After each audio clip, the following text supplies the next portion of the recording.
الحمد لله رب العالمين والعاقبة للمتقين والصلاة والسلام على سيد المرسلين أما بعد فأعوذ بالله من الشيطان الرجيم بسم الله الرحمن الرحيم شهر رمضان الذي أنزل فيه القرآن رب اشرح لي صدري ويسر لي امري واحلل عقدة من لساني يفقهوا قولي سبحانك لا علم لنا الا ما علمتنا انك انت العليم الحكيم اللهم اني اسالك علما نافعا وعملا متقبلا ورزقا طيبا اللهم فقهني في الدين اللهم ألهمني رشدي وأعذني من شر نفسي اللهم أرنا الحق حقا وارزقنا اتباعه وأرنا الباطل باطلا وارزقنا اجتنابه إن الله وملائكته يصلون على النبي یا ایھا الذین آمنوا صلوا علیہ وسلموا تسلیما۔ تلاوت کرو تم جو قرآن ہر آن۔ ہر آن کا کیا مطلب ہوتا ہے؟ ہر آن کسے کہتے ہیں؟ ہر پل، ہر گھڑی، ہر وقت، ہر لمحہ اگر قرآن پڑھنے والے بن جاؤ، اور ایسے بزرگ گزرے ہیں، ہمارے بزرگوں میں ایسی عورتیں کتنی گزری ہیں کہ جب ان سے کوئی عام بات بھی پوچھتا تو وہ قرآن سے جواب دیتی۔ انہوں نے تہیہ کر رکھا تھا کہ جب بھی زبان کھلے گی قرآن کی بات ہوگی، قرآن سے باہر کی بات نہیں ہوگی۔ تو جس وقت بندہ ایک ارادہ کر لیتا ہے تو پھر اللہ رب العزت اس کو وہ سعادت اور وہ صلاحیت اور وہ علم عطا بھی فرما دیتا ہے۔ تو جب بھی ان خواتین سے کوئی عام سوال ہوتا تو وہ جب جواب دیتی تو وہ جواب قرآن میں سے ہوتا، قرآن کے باہر سے نہ ہوتا۔ تو اگر ہم یہ کوشش کریں تو ہم بھی ہر لمحہ اپنی زبانوں پہ قرآن جاری کر سکتے ہیں۔ آپ کوئی سورت ہی اگر یاد کر لیں گے، کوئی آیت ہی قرآن کی یاد کر لیں گے تو سارا قرآن کریم نہ صحیح، آپ بطور وظیفہ ہی قرآن کی کوئی نہ کوئی آیت تو پڑھ سکتے ہیں نا۔ تو اس کو بھی ہم یہ کہیں گے کہ قرآن کی تلاوت ہی ہماری اس پہ زبان پہ جاری ہے اور ہر آن جاری ہے۔ کیا لفظ میں نے بولا؟ ہاں، اس کو یاد رکھنا ہے، ہر آن جاری ہے۔ تو جب وہ سعادت اللہ ہمیں دے دے گا، اس سے کیا حاصل ہوگا؟ شاعر نے ہمیں یہی ترغیب دی کہ تلاوت کرو تم جو قرآن ہر آن، ملے دل کو تسکین ایمان ہر آن۔ کتنا بڑا بینیفٹ ہوگا؟ آپ اتنا سا کام کریں، آپ کا دل جو کسی طرح سکون نہیں پاتا، آپ گولیاں کھا لیں، آپ انجیکشن لگوا لیں، آپ کہیں جا کے اپنے آپ کو بہلانے کے لیے سیر سپاٹا کر لیں، لیکن کیا ہوتا ہے؟ دل کو سکون نہیں آتا۔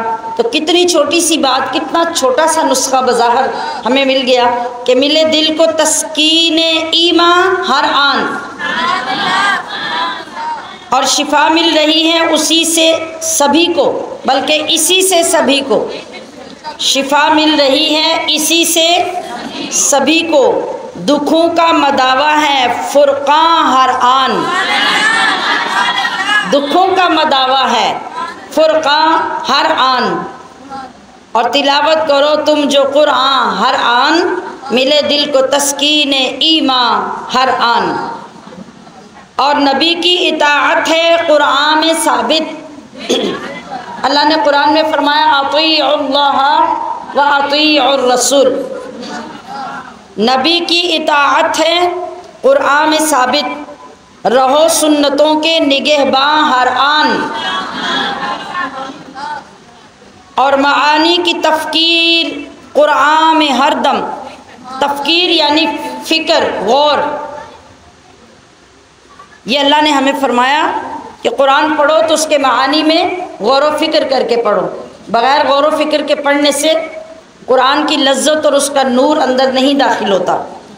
تو معانی کی تفکیر قرآن میں ہر دم ہے، رب تعالیٰ کا عرفان ہر آن۔ جب آپ یہ طریقہ اختیار کر لیں گے کہ آیتوں کے معانی میں غور کر کے پڑھنے لگیں گے، جیسے کہ آپ کو ترجمے کے ساتھ پڑھنے کا طریقہ سکھایا جا رہا ہے، تو پھر کیا ہوگا؟ پھر ہر لمحہ آپ کو اللہ کی معرفت نصیب ہونی شروع ہو جائے گی۔ کتنا بڑا کرم ہوگا! معانی کی تفکیر قرآن میں ہر دم ہے، رب تعالیٰ کا عرفان ہر آن۔ اور ان سب کے ساتھ جو قرآن کی تلاوت کا حکم ہے ہمیں، وہ کیسے ہیں؟ قوانین تجوید شرط مسلم، تجوید کے قوانین سیکھے بغیر قرآن درست پڑھا نہیں جا سکتا۔ یہ شرط مسلم ہے جو ہر شعبہ زندگی کے اور دین کے ہر ڈپارٹمنٹ کے علماء نے اس کو لازم قرار دیا ہے اور تسلیم کیا بھی ہے، کروایا بھی ہے کہ اس کے بغیر قرآن نہ ٹھیک پڑھا جا سکتا ہے اور نہ انسان کی فرض عبادتیں درست ہو سکتی ہیں جب تک ہم تجوید کے قواعد کے ساتھ قرآن نہیں پڑھتے۔ تو قوانین تجوید شرط مسلم، ادائے فرائض کا فیضاں ہر آن۔ پھر جب ایک فرض بھی آپ پڑھیں گے نا قرآن کو درست تجوید کے ساتھ سیکھ کے پڑھنے کے بعد، تو ایک رکعت فرض بھی جب آپ پڑھیں گے تو اللہ اس کا بھی فیضان آپ کو محسوس ہوتا دکھائے گا، آپ کو خود پتہ چلے گا کہ میں نے فرض نماز پڑھی ہے۔ قرآن میں رب کریم فرماتا ہے نا کہ ان الصلاۃ تنہا عن الفحشاء والمنکر، کہ نماز یقیناً بے حیائی اور برائی کی باتوں سے روکتی ہے۔ ہماری نماز کیوں نہیں روکتی؟ ہم تو مصلی پہ بیٹھ کر بھی ادھر کدھر سوچ رہے ہوتے ہیں۔ اگر کہیں گھر میں ٹی وی لگا ہو آس پاس تو ہماری ساری توجہ ادھر ہوتی ہے، اور جا نماز سے اٹھنے کے بعد ہم گالیاں بھی دے لیتے ہیں، غیبت بھی کر لیتے ہیں، برائی بھی کر لیتے ہیں، کسی کا حق بھی مار لیتے ہیں، سب کچھ کرتے ہیں، اور برے کام بھی الا ماشاء اللہ ہم سے ہوتے رہتے ہیں۔ تو ہمیں توجہ کیا دلائی جا رہی ہے کہ جب آپ قرآن کو سمجھ کر، ترجمہ سمجھ کر اور قوانین تجوید کے ساتھ درست ادائیگی کے ساتھ نماز میں پڑھیں گے تو پھر ایک ایک رکعت کا فیضان آپ کو الگ الگ محسوس ہوگا۔ آپ کو پتہ چلے گا کہ آپ نے رب کی نماز ادا کی ہے۔ تو قوانین تجوید شرط مسلم، ادائے فرائض کا فیضان ہر آن، اور قیامت میں مجدہ ترقی کا ہوگا۔ بہت پروموشن ہوگی، اونچے اونچے درجات کی خوشخبریاں ملیں گی۔ قیامت میں مجدہ ترقی کا ہوگا۔ پڑھو بڑھتے جاؤ کا اعلان ہر آن۔ پڑھو، یہ غور کریں میں کیا کہہ رہی ہوں، پڑھو بڑھتے جاؤ کا اعلان ہر آن۔ قاری قرآن جب جنت میں جائے گا تو اللہ فرمائے گا کہ جیسے تو زندگی میں قرآن پڑھتا تھا پڑھ شروع کر، پڑھتا جا اور چڑھتا جا۔ قرآن پڑھتا جا اور جنت کے درجے چڑھتا جا، جہاں جا کے تیرا قرآن مکمل ہوگا وہی جنت میں تیرا مقام ہوگا۔ شاعر نے اس حکم کو اپنے الفاظ میں پرویا کہ قیامت میں مجدہ ترقی کا ہوگا، پڑھو بڑھتے جاؤ کا اعلان ہر آن، اور کرے گا شفاعت قیامت میں ان کی، کرے گا شفاعت قیامت میں ان کی، سجایا لبوں پر جو قرآن ہر آن، سجایا لبوں پر جو قرآن ہر آن۔ قیامت میں مجدہ ترقی کا ہوگا، لذت والا بیان اور لذت والا شعر ہے کہ قیامت میں مجدہ ترقی کا ہوگا، پڑھو بڑھتے جاؤ کا اعلان ہر آن۔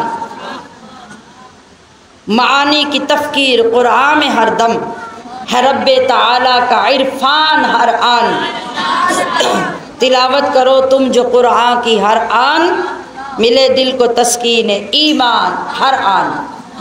اللہ رب العزت ہر دن کی ترغیب سے، ہر دن کی تقریر سے اور ہر دن کی گفتگو سے ہمارے سینوں کو منور کرے اور ہمیں صحیح معنوں میں وہ تحریک عطا کرے جس کے بعد ہمارے ایمان کو، قرآن کو، تلاوت کو واقعی ترقی اور عرفان نصیب ہو سکتا ہے۔ جب ہم خود یہ سارا سیکھ لیں گے تو اس نعرے کا لطف تبھی آئے گا، ہم نغمہ قرآنی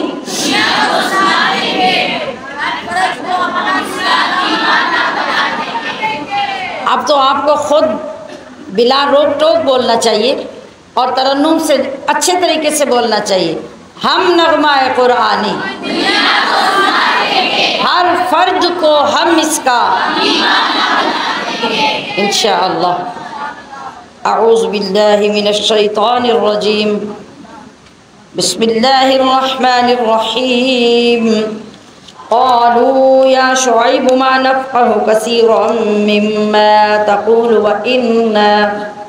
وإنا لنراك فينا ضعيفا ولولا رهطك لرجمناك وما أنت علينا بعزيز قال يا قوم رهطي أعز عليكم من الله واتخذتموه وراءكم ظهريا إن ربي بما تعملون محيط ويا قوم اعملوا على مكانتكم إني عامل سوف تعلمون من يأتيه عذاب يخزيه ومن هو كاذب وارتقبوا إني معكم رقيب ولما جاء أمرنا نجينا شعيبا والذين آمنوا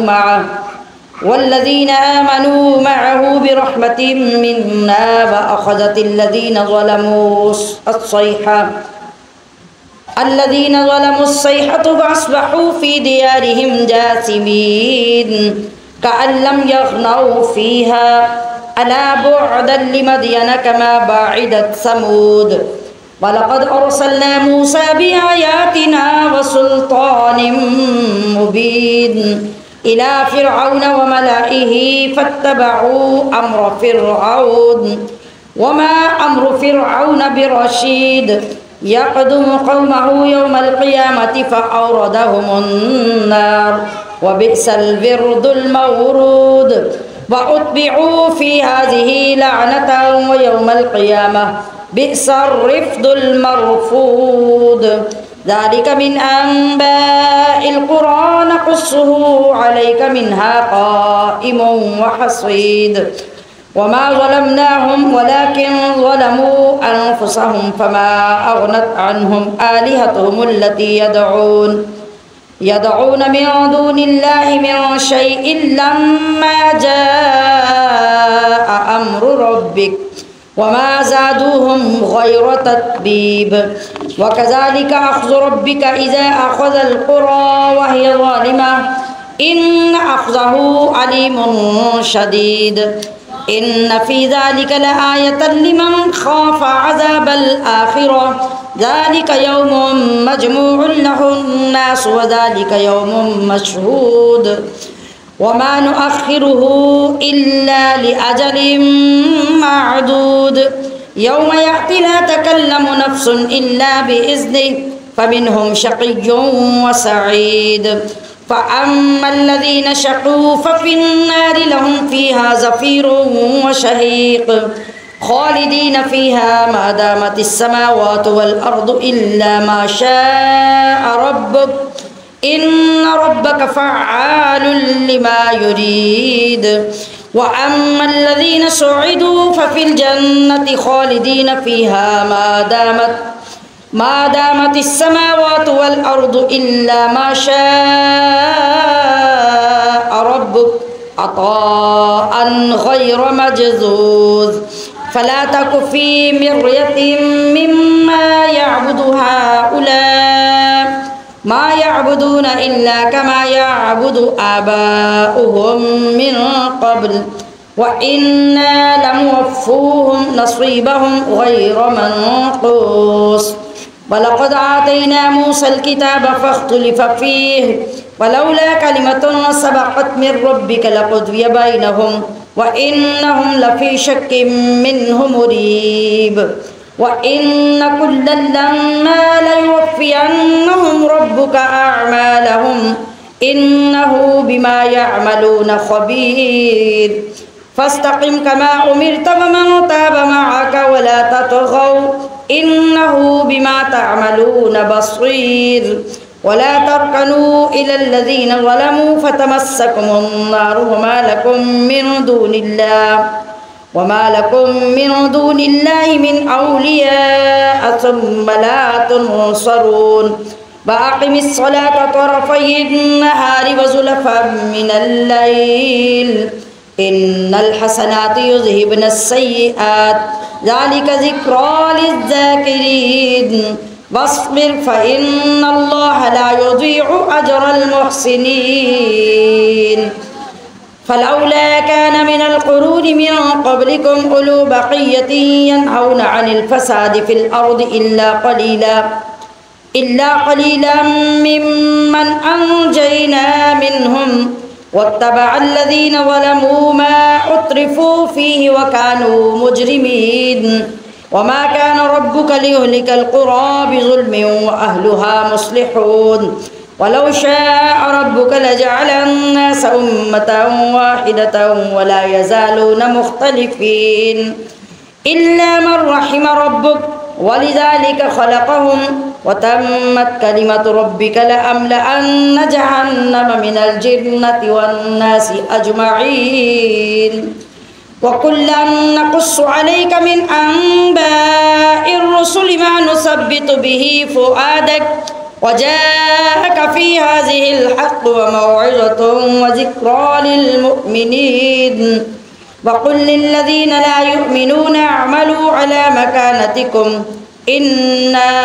عاملون وانتظروا إنا منتظرون ولله غيب السماوات والأرض وإليه يرجع الأمر كله فاعبده وتوكل عليه وما ربك بغافل عما تعملون صدق اللہ العظیم.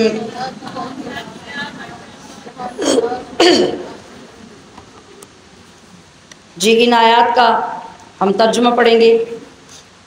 قالو وہ کہنے لگے یا شعیب اے شعیب ما نفقہ نہیں سمجھ میں آتی ہمیں کثیراً بہت سی مما وہ باتیں تقول جو تم کہتے ہو وَإِنَّا اور بے شک ہم لَنَرَاكَ یقیناً تجھے دیکھتے ہیں فینا کہ تو ہم میں ضعیفہ بہت کمزور ہے ولولا اور اگر نہ ہوتا رہتک لحاظ تیرے کنبے کا لرجمناک تو ضرور تجھے پتھراؤ کرتے. استغفر اللہ العظیم. وما انت اور تم نہیں ہو علینا ہم پر بے عزیز غالب. قال یا قوم آپ نے فرمایا اے میری قوم ارہتی کیا میرا کنبہ اعز زیادہ معزز ہے علیکم تمہارے نزدیک من اللہ اللہ سے واتخذتموہ اور اسے تم نے ڈال رکھا ہے وراءکم ظہریہ اپنی پیٹھ پیچھے. ان ربی بے شک میرا رب بما تعملون تمہارے تمام اعمال کو محیط گھیرے ہوئے. ویا قوم اعملوا اور اے میری قوم تم عمل کیے جاؤ علی مکانتکم اپنی جگہ پر. انی عامل اور میں اپنی جگہ اپنا کام کرتا ہوں.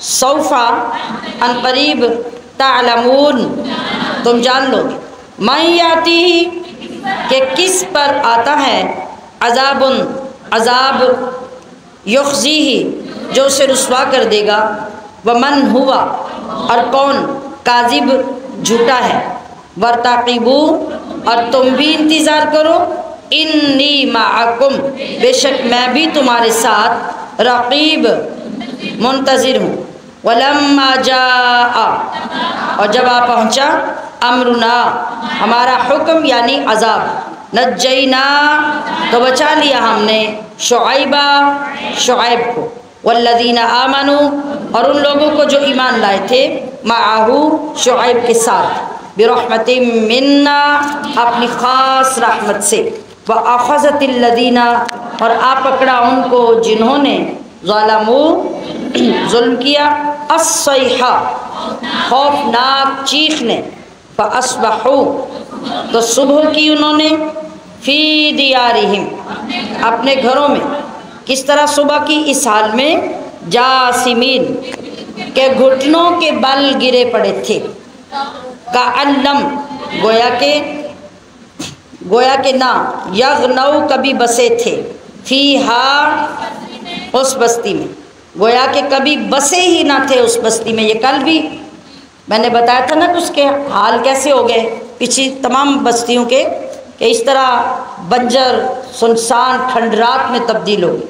الا بعدن خبردار ہلاکت ہو، مدین کے لیے، کما باعدت جیسے ہلاک ہوئے سمود، ولقد اور بے شک، ارسلنا ہم نے بھیجا موسیٰ کو، بھی آیاتنا اپنی نشانیوں کے ساتھ، وسلطان مبین اور روشن غلبے کے ساتھ، کہاں بھیجا، الی فرعون کی طرف، وملائی اور اس کے درباریوں، فاتبعوا ان سب نے پیروی کی، امر فرعون کے حکم کی، وما امر حالانکہ نہیں تھا حکم فرعون کا، برشید درست، یقدم وہ آگے آگے ہوگا، قومہ اپنی قوم کے، یوم القیامہ قیامت کے دن، فاوردہم پس لا اتارے گا انہیں، النار آگ۔ یہ کیا یاد دلایا جا رہا ہے؟ جس طرح آگے آگے آ کے اپنے پورے لشکر کو دریائے نیل میں لا اتارا تھا نا اور غرق کروا دیا، اسی طرح دوزخ میں لا اتارے گا اور سب کو دوزخ کے عذاب میں ڈلوا دے گا۔ وبئس اور کتنی ہی بری جگہ ہے، الورد المورود داخل ہونے کی، جس میں انہیں داخل کیا جائے گا، واتبعوا اور ان کے پیچھے لگا دی گئی، فی ہذہ اس دنیا میں، لعنہ ویوم اور دن، القیامہ قیامت کے بھی، یعنی دنیا میں لگی ہوئی لعنت ختم نہیں ہوگی، قیامت تک پیچھے جائے گی۔ بئس الرفد بہت برا انعام ہے، المرفود جو انہیں دیا جائے گا، ذالک من یہ بعض، انباء خبریں ہیں، القری بستیوں کی، نقصہ جو ہم بیان کر رہے ہیں، علیک منہا آپ سے ان میں سے کچھ، قائم ہیں، وحصید اور کچھ کٹ گئی، کچھ قائم ہے کا مطلب ہے کہ کچھ حصے پرانے مکانوں کے دیواریں ابھی تک کھڑی ہیں تاکہ لوگ دیکھیں اور ان کو وہ سین نظروں میں آئیں کہ ہماری طرح یہاں بھی لوگ رہا کرتے تھے، کھاتے پیتے تھے، پکاتے تھے، رہتے تھے، کماتے تھے، سب کرتے تھے، آج ان کا کیا حشر ہوا پڑا اور یہ عذاب سے ہوئے۔ وما ظلمناہم اور ہم نے نہیں ظلم کیا ان پر، ولیکن اور لیکن، ظلموا خود ظلم کیا انہوں نے، انفسہم اپنے اوپر، فما اغنت بس نہ کام آئے، عنہم ان کے، آلہتہم اللتی ان کے وہ جھوٹے معبود، یدعون جن کو وہ پوجتے تھے، من دون اللہ اللہ کے سوا، من شیء کچھ بھی، لما جاء جب آ گیا، امر ربک حکم یعنی عذاب آپ کے رب کا، وما زادوہم تو نہ اضافہ کیا ان کے بتوں نے، غیرہ سوائے تتبیب بربادی کے، وکذالک اور یوں ہی، اخذ ربی کا گرفت ہوتی ہے آپ کے رب کی، اذا اخذ جب وہ پکڑتا ہے، القرآ بستیوں کو، وہیا اس حال میں کہ ظالمہ ظلم میں مبتلا ہوتی ہیں، ان اخذہ بے شک اس کی پکڑ، علیم شدید دردناک بڑی شدید ہوتی ہے، ان فی ذالک بے شک اس میں، لآیہ نشانی ہے، لمن اس کے لیے، خوفا جو ڈرتا ہے، عذاب الآخرہ آخرت کے عذاب سے، ذالک یہ اس کی ہیبت بتانے کے لیے، جس طرح کہتے ہیں نا لا ریبہ، ذالک الکتاب لا ریبہ، یہ وہ کتاب ہے جس میں کوئی شک و شبہ نہیں، اس کی عظمت بتانے کے لیے یہ کہا جاتا ہے۔ اسی طرح یہ اور وہ کو اکٹھا کر کے کہ یہ وہ دن ہوگا، یوم دن ہے، مجموع جمع کیے جائیں گے، لاہو جس میں الناس لوگ سب لوگ، وذالک اور یہ وہ یوم دن ہے، مشہود جب سب حاضر ہوں، وما نؤخرہ اور نہیں مؤخر کیا ہم نے اسے یعنی عذاب کو، الا مگر، لاجل ایک مقررہ مدت تک، معدود جو گنی ہوئی ہے، یوم جب وہ دن، یاتی آئے گا، لا تکلموا تو نہ کلام کر سکے گا، نفس کوئی شخص، الا باذن مگر اسی کے حکم سے، فمنہم تو ان میں سے بعض، شقی بد نصیب و سعید اور بعض خوش نصیب ہوں گے، فاما تو وہ الذین شقوا جو بد نصیب ہوں گے، ففی النار وہ آگ میں ہوں، لہم فیہا ان کے لیے وہاں، زفیر چیخنا ہوگا، وشہیق اور چلانا ہوگا، خالدین فیہا ہمیشہ وہ رہیں گے اس آگ میں، ما دامت جب تک رہیں گے، السماوات آسمان، والارض اور زمین، الا ما شاء مگر جتنا چاہیں، ربک آپ کا رب، ان ربک بے شک آپ کا رب، فعال کرتا ہے، لما یرید جو چاہتا ہے، وَأَمَّا الَّذِينَ اور بہرحال وہ جو سعیدوا خوش نصیب ہیں، وَفِي الْجَنَّةِ وہ جنت میں ہوں، خالدین فیہا ہمیشہ ہمیشہ رہیں گے اس میں، ما دامت جب تک رہیں گے، السماوات آسمان، والارض اور زمین، الا مگر، ما شاء ربک جتنا چاہے آپ کا رب، عطاءً یہ ایسی عطا ہے، غیر مجزوز جو کبھی ختم نہ ہو، فلا تکو تو نہ ہو جا، کون نہ ہو جائے، سننے والا جو بھی ہو، فی مریا شک میں، مما یعبد ان کے متعلق کہ جن کی پوجا کرتے ہیں، ہؤلاء یہ لوگ، ما یعبدون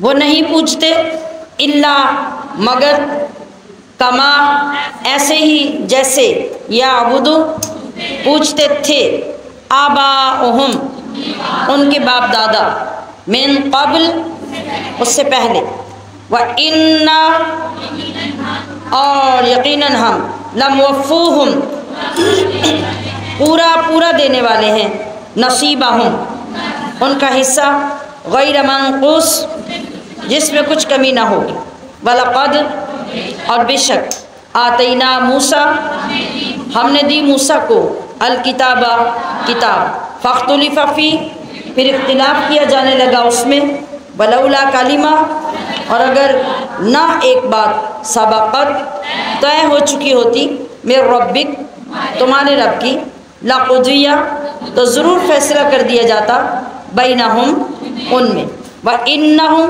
اور بے شک وہ، لفی شک ایسے شک میں ہیں، منہ اس کے متعلق، مریب جو دھوکے میں ڈالنے والا ہے، وَإِنَّ اور بے شک، كُلًّا لَمَّا ان سب اختلاف کرنے والوں کو، لَيُوَفِّيَنَّهُمْ ضرور پورا بدلہ دے گا ان کو، ربو کا آپ کا رب، اعمالہم ان کے اعمال کا، انہ اور بے شک وہ، بما یعملون ان کے اعمال کی خبیر خوب خبر رکھتا ہے، فاستقم آپ ثابت قدم رہو، کما جیسا، امرتا آپ کو حکم دیا گیا ہے، ومن تابا اور جو تائب ہو کر آیا، معک آپ کے ساتھ، ولا اور مت تطغوا سرکشی کرو تم اے لوگو، انہ بما بے شک وہ جو، تعملون تم عمل کرتے ہو، بصیر انہیں دیکھ رہا ہے، ولا ترکنوا اور مت جھکو تم، الی الذین ان کی طرف، ظلموا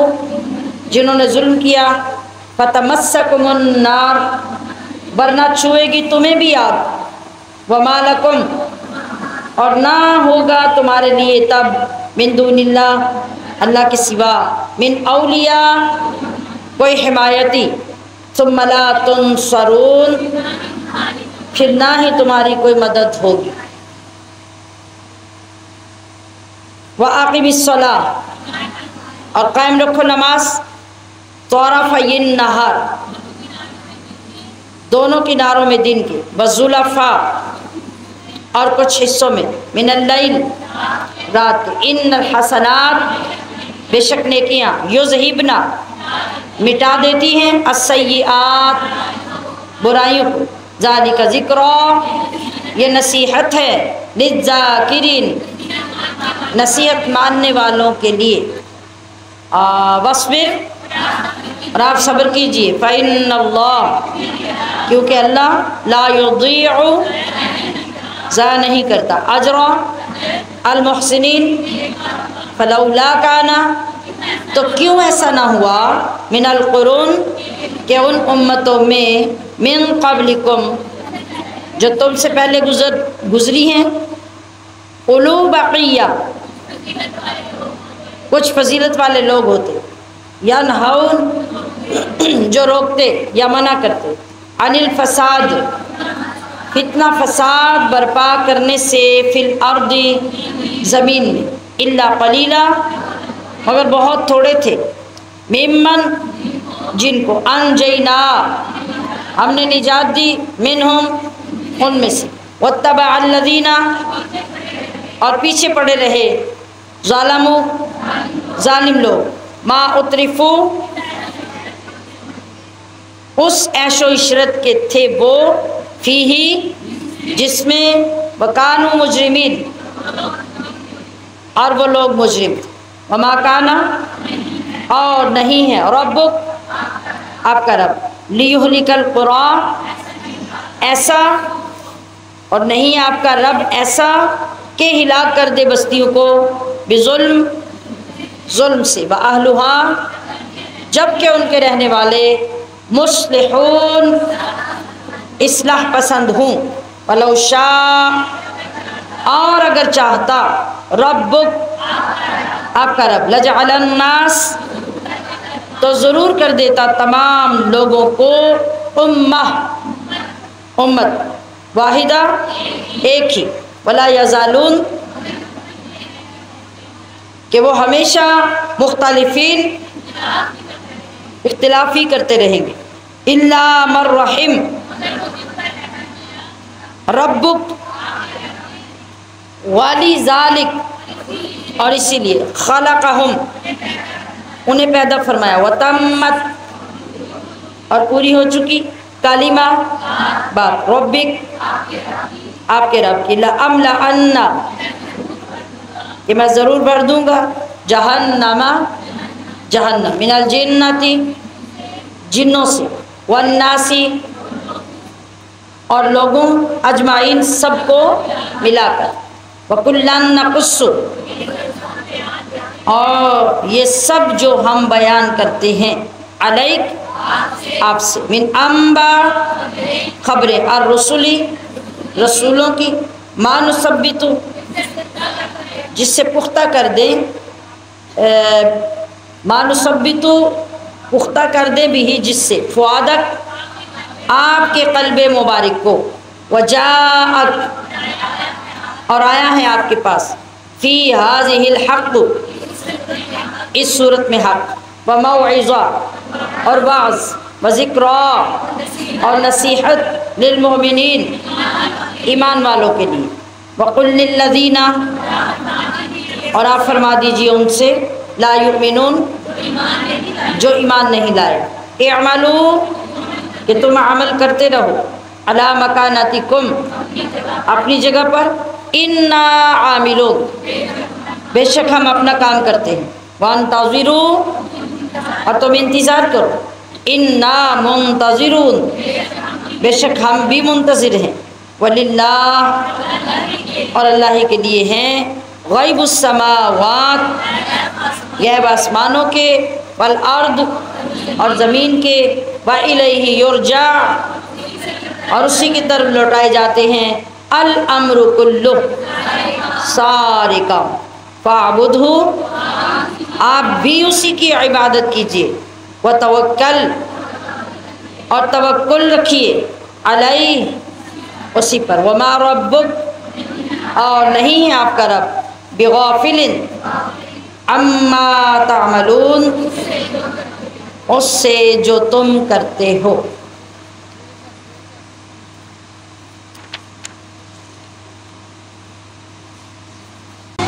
کل کے سبق کا اختتام ہوا تھا،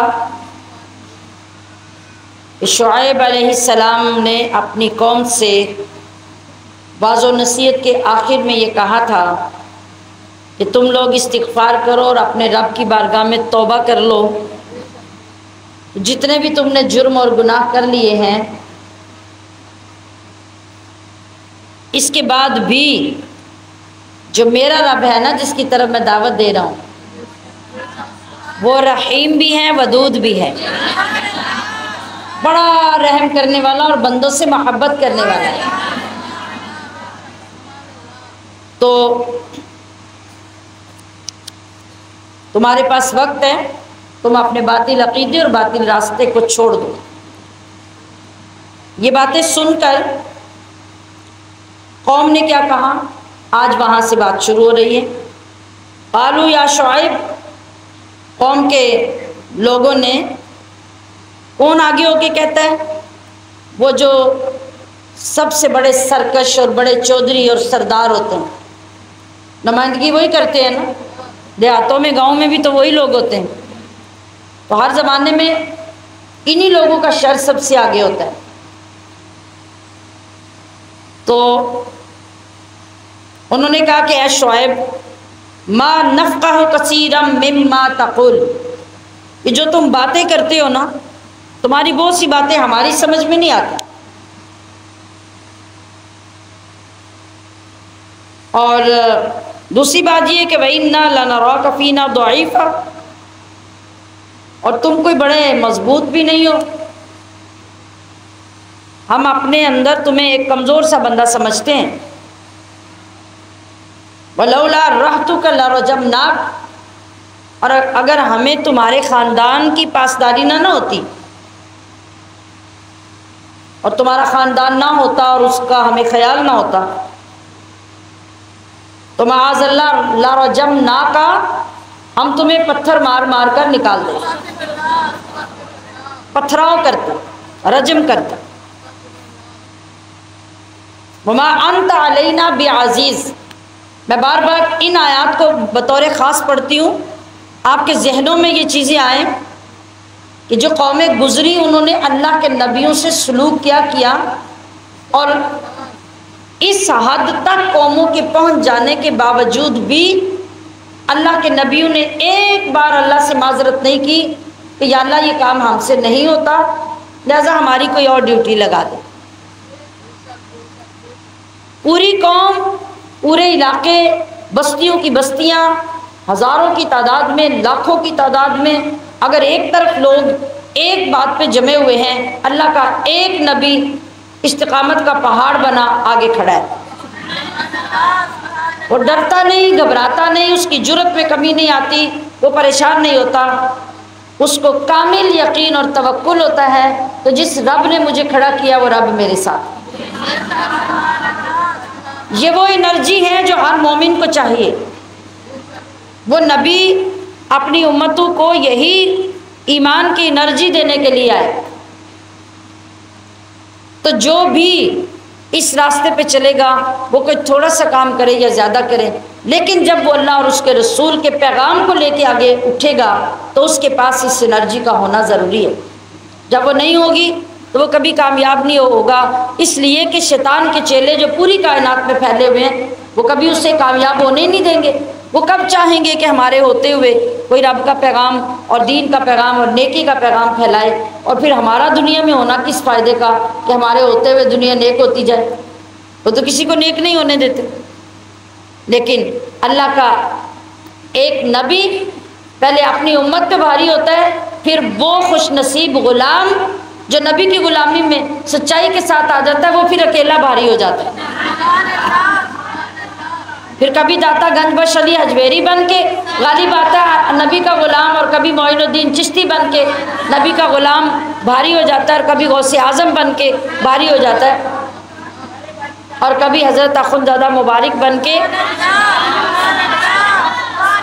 ایک ایک وقت میں ہزاروں بد دینوں کو شکست فاش دے کر اللہ اور اس کے حبیب کے نام کو بلند کرنے میں کامیاب ہو جاتا ہے۔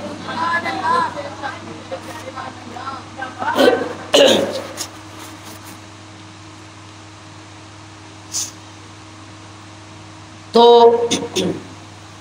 کل آپ نے یہ سنا تھا کہ یہ قوم کرتی کیا تھی، ان کا مین برا کام کیا تھا، یہ ناپ تول میں، اور ناپ تول میں کمی کرنا کیا ہے؟ حرام ہے۔ آپ جب دھوکہ دیتے ہیں کسی کو اور دھوکہ دے کے آپ کوئی چیز کماتے ہیں یا اس کا پروفٹ لیتے ہیں اس دھوکے کے نام پہ، وہ سب آپ کے اوپر حرام ہے، اور یہ شریعت کا مسئلہ ہے کہ جب ڈھیروں کے ڈھیر حلال چیزوں کے اندر ایک قطرہ حرام کا شامل ہو جائے، پوری بالٹی پانی کی یا دودھ کی بھری رکھی ہوئی ہو، ایک قطرہ پیشاب کا گر جائے، پی لیں گے آپ؟ پی لیں گے؟ کیوں بھائی؟ ایک قطرہ کیا بگاڑ لے گا آپ کا؟ بتائیے کیا بگاڑ لے گا؟ اگر ایک قطرہ پیشاب کا بگاڑ لیتا ہے آپ کا، آپ کو یہ یقین ہے، تو وہ جو منوں کے حساب سے حرام کما کے گھروں میں لاتے ہیں وہ کیوں نہیں کچھ بگاڑتا؟ بات پتہ کیا ہے؟ ہم لوگ اپنے نفس کے بندے ہیں، اللہ کے بندے نہیں ہیں۔ ہاں، اس بات کو سمجھیں گے بھی اور مانیں گے بھی آپ۔ ہم اس کام کو تسلیم کرتے ہیں جو ہمارا دل چاہتا ہے، اور جس پہ ہمارا دل نہیں چاہتا اللہ ہزار بار کہے یہ حرام ہے، حرام ہے، حرام ہے، ہم اتنے ڈھیٹ اور اتنے سرکش ہو جاتے ہیں کہ ایک مرتبہ بھی اس کو ماننے کے لیے تیار نہیں ہو۔ پیشاب کے قطرے کو ہم نے کہا کہ یہ حرام ہے اور پوری بالٹی دودھ کی ضائع کر دی ہم نے، کیوں؟ ہماری طبیعت نہیں مانتی، ہماری طبیعت نہیں مانتی، اور پیسہ جب زیادہ آتا ہے جس راستے سے مرضی آئے وہ ہماری طبیعت کو بڑا اچھا لگتا ہے، اس لیے ہم بلا کراہت تو ایک طرف رہ گیا، بال اہتمام اس کو جمع کر کے گھروں میں لاتے ہیں، اور اولادوں کو، بیوی بچوں کو، سب کو حرام پہ پالتے ہیں۔ تو ہم کس کے بندے ہوئے؟ بتائیے، نفس کے ہوئے کہ اللہ کے ہوئے؟ ہم اپنے نفس کی عبادت کرتے ہیں، ہم اپنے نفس کی بات مانتے ہیں، جو نفس ہمیں کہتا ہے ہم اس کو حرام سمجھتے ہیں، جو نفس ہمیں کہتا ہے ہم اس کو حلال سمجھتے ہیں۔ اگر یہ بات نہیں تو میں پھر اپنے اس خاص پوائنٹ پہ آ جاؤں گی جس ایجنڈے پہ اور جس کاز کے ساتھ میں آپ کو لے کے چل رہی ہوں۔ اگر یہ بات نہیں تو ایک بار نہیں 29 دنوں میں شاید کوئی دن ہر رمضان میں گزرتا ہو جس دن میں پردے کی فرضیت کی بات نہیں کرتی۔ مجھے بتائیے کہ آج تک بھی جن لوگوں کے چہروں پہ پردہ نہیں آیا وہ کس کے بندے ہیں؟ اگر وہ اللہ کے بندے ہوتے تو آج کوئی چہرہ مجھے ننگا نظر نہ آتا۔ وہ نفس کے بندے ہیں، نفس کے، ان کو رب سے کوئی سروکار نہیں، انہیں آخرت کا کوئی ڈر نہیں، انہیں قبر کا کوئی خوف نہیں، انہیں دوزخ میں ڈرنے کی کوئی پرواہ نہیں، اس لیے انہیں اس بات کی کبھی حیا نہیں آتی کہ اللہ کھلے لفظوں میں قرآن میں بار بار ہمیں کہہ رہا ہے کہ ہمارا ننگا چہرہ باہر لے کے جانا حرام ہے، حرام ہے، حرام ہے۔ تو پھر کس جرأت سے آپ کی یہ طاقت قائم رہتی ہے، اور پھر کس جرأت سے آپ کے پاس یہ گنجائش نکلتی ہے کہ آپ اتنا کچھ قرآن کا سن کے باہر نکلتے ہیں، تو پھر آپ کے چہرے ننگے ہوتے ہیں؟ بتائیے کس کے بندے ہیں آپ؟ ابھی فیصلہ کریں۔ یہ نفس کے بندے ہیں، یہ اللہ کے بندے نہیں ہیں۔ اللہ کے بندے کو ایک بار اللہ کا حکم سن لینا کافی ہو، اس کے بعد اسے دوبارہ کہنے کی جرأت نہیں ہوتی۔ میں نے پچھلے دنوں میں اس خاتون کو آپ کے سامنے کھڑا کیا، اور میں نے اسی دن اپنا عبایا اتار کے اس کی خدمت میں پیش کر دیا کہ اس سے خوش نصیب کون ہے کہ پہلی دن ہماری محفل میں آئی اور جا کے سیدھی سٹال پہ حجاب خرید کر اس نے پہن لیا کہ اگر رب کا حکم یہاں یہ سنایا جا رہا ہے تو میں خلاف ورزی کیوں کر رہی ہوں۔ اس نے دوسرے دن کا بھی انتظار نہیں کیا اور اپنے آپ کو باپردہ کر دیا۔ کتنی خوش نصیب خواتین ہیں ہماری جنہوں نے 60 سال 50 سال کی عمر کے بعد انہی محافل میں آ کے پردہ کرنا شروع کیا اور ماشاءاللہ باپردہ ہو گئی۔ اسے کہتے ہیں اللہ کا بندہ ہونا، کہ جب اللہ کی بات ہمیں پہنچے، وہ قبر کے قریب پہنچنے پر ہی ہمیں کیوں نہ پہنچے، ہم اتنی بیماری کے عالم میں ہوں کہ دوبارہ کھڑے نہ ہو سکیں، پھر بھی جب ہمیں اللہ کا حکم پہنچے تو اللہ کی بندگی کا تقاضا تو یہ ہے کہ اس حال میں ہم عزم کر لیں کہ ہم جب آپ اٹھیں گے تو اللہ کی نافرمانی نہیں کریں گے۔ تو ہم اپنے قدموں سے چل کے، آنکھوں سے دیکھ کے، ہاتھوں سے پکڑ کے نافرمانیاں بھی کرتے ہیں، پھر کہتے ہیں کہ ہم اللہ کے بندے۔ آپ سن لیجئے کہ یہ ساری باتیں کن قوموں سے لی جا رہی ہیں جن کا اللہ نے ایک پتھر ایک اینٹ بھی باقی نہیں بچایا، ان کی اینٹ سے اینٹ بجا دی، ان کو کھنڈرات بنا دیا، اور ان بستیوں کو ایسے کر دیا جیسے کبھی کوئی آ کے آبادی نہیں ہوا تھا، یہ ان نافرمانیوں کی وجہ سے۔ تو میں یہ عرض کر رہی ہوں کہ اگر ہمیں پیشاب کا ایک قطرہ دودھ یا پانی میں مل جانا اتنا بیزار کر دیتا ہے کہ ہم اس کو منہ نہیں لگاتے، تو یہ بیزاری اس وجہ سے نہیں کہ شریعت نے منع کیا ہے، یہ بیزاری ہماری طبیعت کی وجہ سے۔ کسی بندے کی طبیعت نہیں مانتی کہ وہ پیشاب پیے، لیکن وہی بندہ شراب پی لیتا ہے۔ پیشاب نہیں پیتا، شراب پی لیتا ہے۔ جتنا پیشاب حرام ہے اتنا شراب حرام ہے۔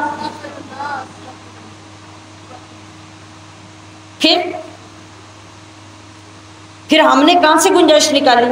اسی طریقے سے اگر یہ چیز جو میں بیان کر رہی ہوں یہ حرام ہے تو کم تولنا، دھوکہ دینا، چیزوں کو گیلا کر کے وزنی کر کے تول کے دینا، اچھی چیز سامنے رکھ کر اور خراب چیز پیچھے رکھ کے، آنکھ بچا کے مکس کر کے ڈال کے دے دینا، یہ حرام نہیں، یہ دھوکہ نہیں۔ پوچھئے گا اپنے گھروں سے جا کے، جتنے لوگوں نے ریڈی اور دکانیں لگائی ہوتی ہیں آپ کے گھروں والوں نے، وہ کیا کرتے ہیں؟ کیا وہ سارا گلا ہوا پھل گھر لے آتے ہیں واپس؟ سارا بیچ کے آتے ہیں؟ وہاں گنجائش ہے؟ وہ دھوکے کے ساتھ، مثال کے طور پہ اگر اس نے درجن مالٹے بیچے جس میں سے 10 ٹھیک تھے اور 2 خراب تھے، اس نے درجن پوری 2 ڈال کے کیے، 10 تو ٹھیک تھے، اب جو اس نے 10 ٹھیک دیے تھے ان کی کمائی بھی ان 2 نے حرام کر دی، گھر والے نے لا کے تو آپ کو کھلا دی، اب اسے وہ حرام نہیں لگا۔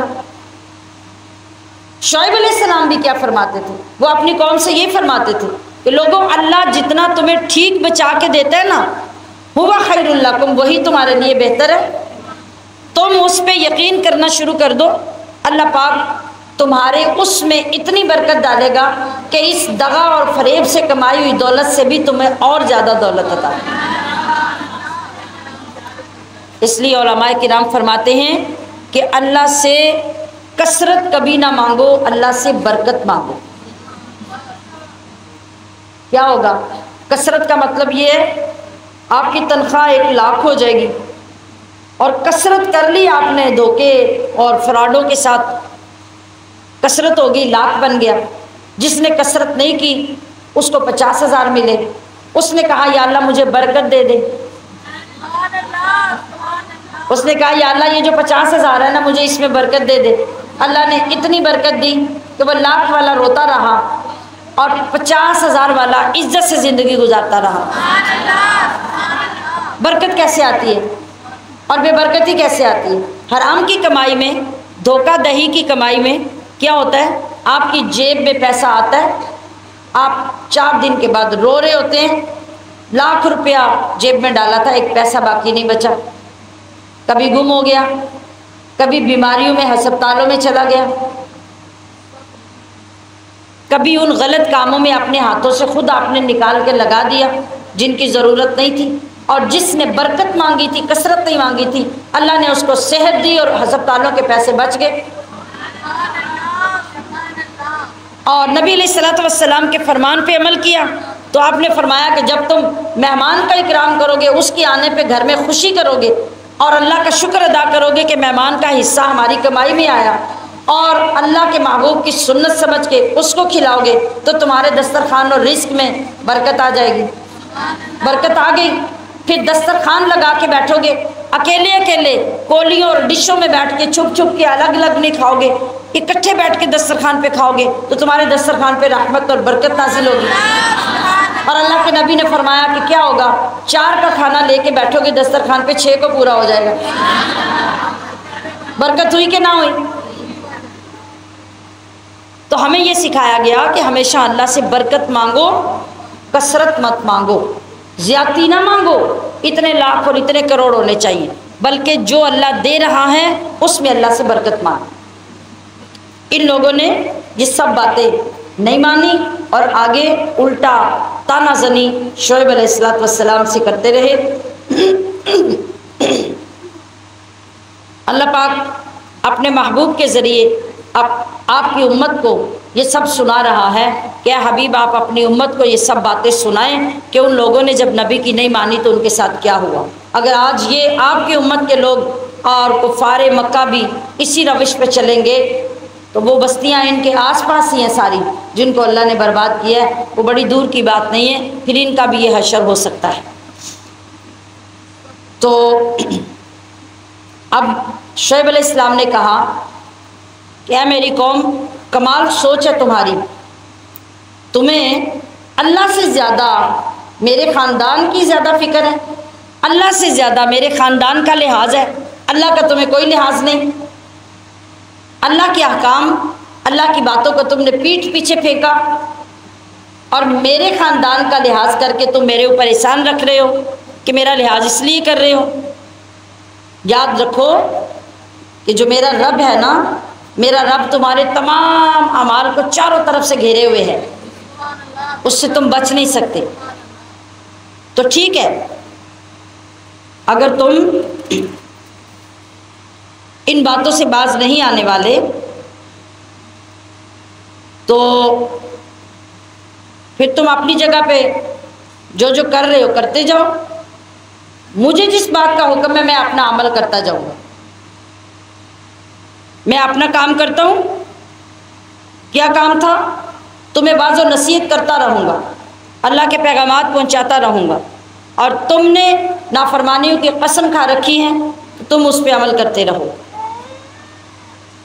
لیکن یہ بات یاد رکھو کہ بہت جلدی تمہیں اس بات کا پتہ چل جائے گا کہ عذاب کس پہ آتا ہے اور جھوٹا کون ہے۔ تم بھی انتظار کرو، میں بھی تمہارے ساتھ انتظار میں۔ پھر اللہ فرما رہا ہے کہ جب جاء امرنا نجینا شعیبا والذین آمنوا معہ برحمت منا، جب پھر ہمارا عذاب آ گیا تو جس طرح آپ نے پیچھے والی تفسیر میں پڑھا، نوح علیہ السلام اور 7 ایمان والوں کو نجات مل گئی، ہود علیہ السلام اور ایمان لانے والوں کو نجات مل گئی، صالح علیہ السلام اور آپ کے ساتھ ایمان لانے والوں کو اللہ نے بچا لیا، لوط علیہ السلام اور آپ کے ساتھ ایمان لانے والوں کو اللہ نے، اسی طرح شعیب علیہ السلام اور والذین آمنوا معہ ان کے ساتھ ایمان لانے والوں کو اللہ نے کیسے بچا لیا؟ برحمت منا، اللہ فرما رہا ہے ہم نے اپنی رحمت سے ان کو بچا لیا۔ اور جو ظالم تھے ان کو ایک سخت قسم کی چیخ نے آپ پکڑا اور اپنے گھروں میں وہ گھٹنوں کے بل گرے پڑے رہ گئے، کوئی بچنے کی مہلت نہیں ملی۔ اور ایسے کر دیا اللہ نے ان بستیوں کو، ان علاقوں کو، کأن لم یغنوا فیہا، جیسے کبھی زندگی میں یہ بستیاں آباد ہی نہ ہوئی۔ الا بعدا لمدین کما بعدت ثمود، بربادی ہو، لعنت ہو، دوری ہو مدین والوں پر جیسے سمود والوں پر ہوئی، یہ اللہ فرما رہا۔ اب اس کے بعد اگلے رکوع میں اللہ تبارک و تعالیٰ نے پھر موسیٰ علیہ السلام کا ذکر فرمایا۔ کتنے واقعات لگاتار آنے تھے؟ اب یہ 7واں آخری واقعہ اس سورت کا آ رہا۔ وہ کس کا ہے؟ موسیٰ علیہ السلام اور آپ کی قوم کا۔ قرآن پاک میں سب سے زیادہ بار بار جو واقعہ بیان ہوا ہے نا، وہ موسیٰ علیہ السلام اور بنی اسرائیل کا ہوا۔ مختلف اینگل سے، مختلف طریقوں سے، مختلف واقعات کو سامنے رکھ کر بار بار اس کا ذکر ہوا، کیونکہ ایک لمبے عرصے تک اللہ نے اس قوم کو نعمتوں سے، برکتوں سے، اپنے انعامات سے مالا مال کیا، اور اتنی ہی نافرمان وہ قوم رہی، اتنی ہی ناشکری قوم رہی۔ لہذا عبرت کے لیے بار بار اللہ پاک نے قرآن کریم میں ان کا تذکرہ فرمایا۔ اللہ فرما رہا ہے کہ وَلَقَدْ أَرْسَلْنَا مُوسَىٰ بِآيَاتِنَا وَسُلْطَانٍ مُّبِينٍ، بے شک ہم نے موسیٰ کو اپنی آیتوں اور روشن غلبے کے ساتھ بھیجا فرعون اور اس کے درباریوں کی طرف، لیکن ان لوگوں نے موسیٰ علیہ السلام کی ماننے کی بجائے فرعون کی بات کو مانا۔ اللہ فرما رہا ہے وَمَا أَمْرُ فِرْعَوْنَ بِرَشِيدٍ، فرعون کا کوئی کام سیدھا نہیں تھا، فرعون کا کوئی حکم سیدھا نہیں تھا۔ تو پھر جو قوم جیسے کو اپنا حکمران بناتی ہے پھر ویسا ہی ان کے ساتھ برتاؤ بھی ہوتا ہے۔ آج کل ہمارے ساتھ بھی یہی ہو رہا ہے۔ ہم جن لوگوں کو، جیسے لوگوں کو ووٹ دیتے ہیں نا، اللہ پھر ہمارے انہی اعمال کے مطابق ہی ہمارے اوپر ویسے لوگ مسلط کرتا ہے۔ تو ان لوگوں نے بھی فرعون کو مانا نا، موسیٰ علیہ السلام کا انکار کیا، تو پھر فرعون نے کیا کارنامہ کیا؟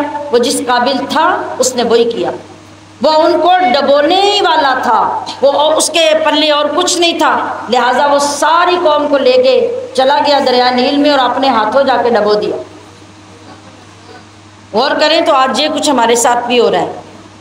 ہم اپنے گھر والوں کو، اپنی برادریوں کو، اپنے ایمان کو دھوکہ دیتے ہیں، اور جس سے 4 پیسے لے لیتے ہیں، جس سے جھوٹے دعووں میں، وعدوں میں ہم آ جاتے ہیں، ہم جا کے اس کو اندر اکیلے کھڑے ہو کے مہر لگا کے ووٹ دے کے آ جاتے ہیں، اور اپنے شیطان کو اور اپنے نفس کو خوش کر لیتے ہیں کہ ہم نے بڑا کارنامہ کر لیا۔